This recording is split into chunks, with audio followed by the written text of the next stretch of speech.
Bismillah walhamdulillah wassalatu wassalamu ala rasulillah.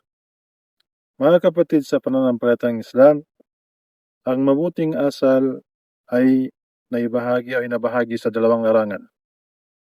Ang pangisa, husnul khuluq fi muamalat al-khaliq.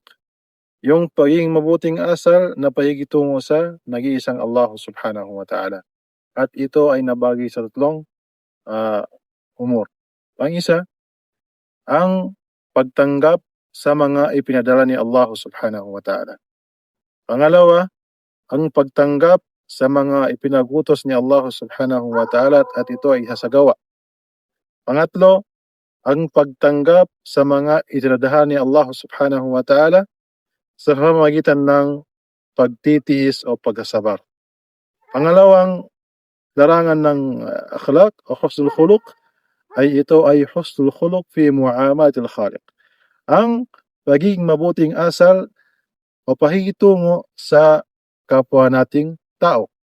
At sinabi ng ating mga ulama, ito ay kaful adha, ay hindi pagbibigay ng mga panagit sa kapwa tao. Wa badlun nada, ay ito ay pagbibigay ng kabutihan sa kanila. Wa talaqatul wajh, at ito ay pagbibigay ng magiliw ng mukha.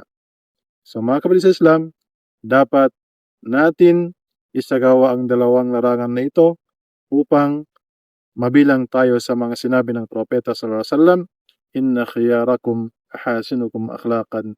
Ang pinakamabuti sa inyo ay ang taong nagtataglay o ang yaong taong may pinakamagandang pag-uugali.